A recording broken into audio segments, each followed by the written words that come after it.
Hi everyone, welcome to a new session of Focus on Learning. Today's class is specially designed for 10th standard chemistry students of Kerala State syllabus.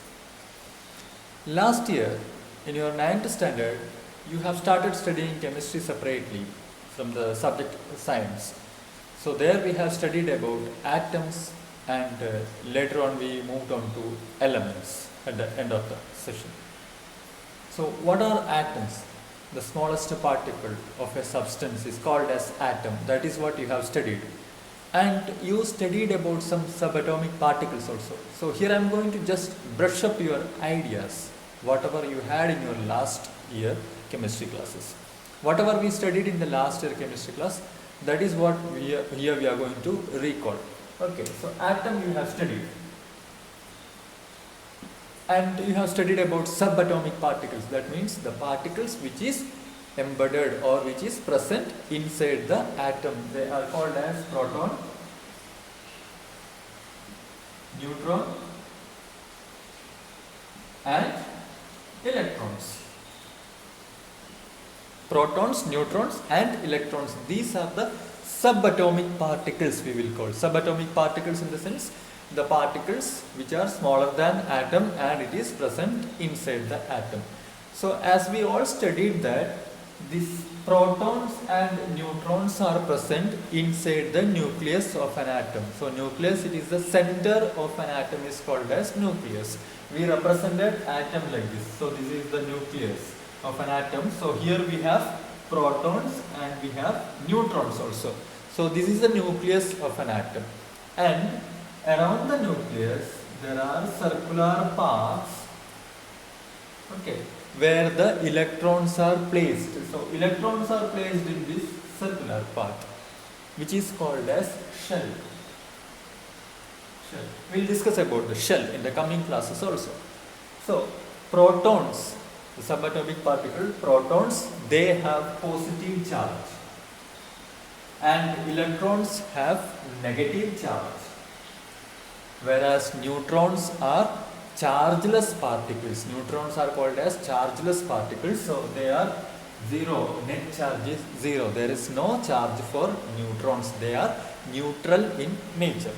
Okay. So inside the nucleus we have positively charged protons and we have zero charge or no charge for the neutrons.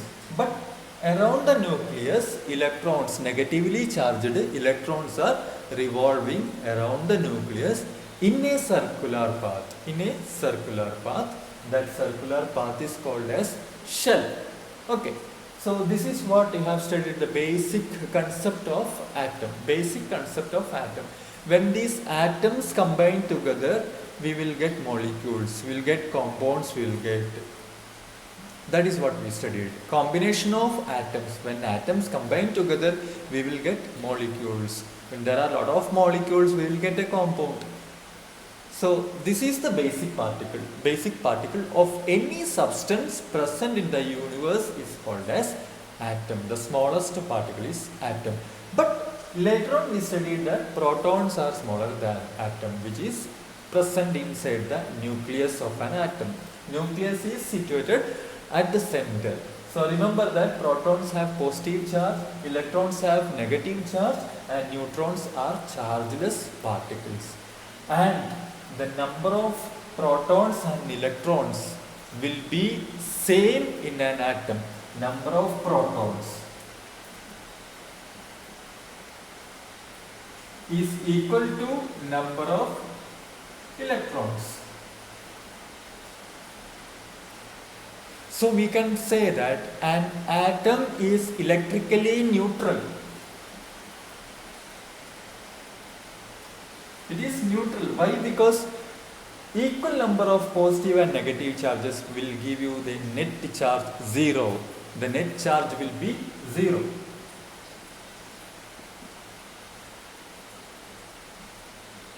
So when we have 10 electrons in an atom, we will have 10 protons inside the nucleus. So 10 protons have 10 positive charges, 10 electrons have 10 negative charges. So when they both are present in an atom, inside the atom, we will get 0 net charge, minus 10 and plus 10 we have. So which is equal to 0. Obviously, which is equal to 0. So an atom is electrically neutral, which means that the number of protons inside the nucleus of an atom will be equal to that of number of electrons which is revolving around the nucleus. Okay. So later on we studied different models of atom. I'll just name the models what we have studied in the previous year. Rutherford model of atom we have studied. We call it as plum pudding model, we will call it as Rutherford model of atom. Then Bohr model of atom, which we have used many times, Bohr model of atoms.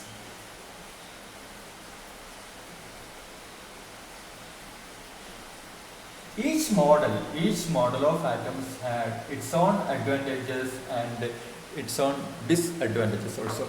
When some disadvantages or when some drawbacks are found from a particular model, another scientist will come up with a new model for the atom. That is what happened in the case of scientific community. When Rutherford explained a particular model for the atom, there were so many drawbacks for that model. So Bohr model of atom has come to the picture later on. So like that, so many models of atoms we have seen in the previous year. These are the two main models we have studied in the previous year. And I was telling about the shell. Shells are circular path around the nucleus of an atom. Around the nucleus, so this is nucleus. This is our nucleus and this is the shell. Shells are circular path around the nucleus of an atom where the electrons are placed. Okay, electrons are placed around the nucleus of an atom. So inside that shell, inside the shells. So cells are arranged, they are concentric. Concentric in the sense one particular center, that is nucleus is the center for each shell. So we have studied about 4 different shells, K, L, M and N shell. We have studied about K shell, L shell, M shell and N shell. The first shell which is very closer to the nucleus will be K shell. So this is K shell and the second shell will be L shell, next one will be M shell and the fourth one will be N shell. So like this the shells are arranged. So K is equal to 1. This stands for 2, the second shell. This stands for 3, the third shell. And this stands for 4th shell. N stands for the 4th shell. Then we studied about the arrangement of electrons in these shells. In the shells, how the electrons are arranged. That we will study in the next class. So stay tuned for the next classes also.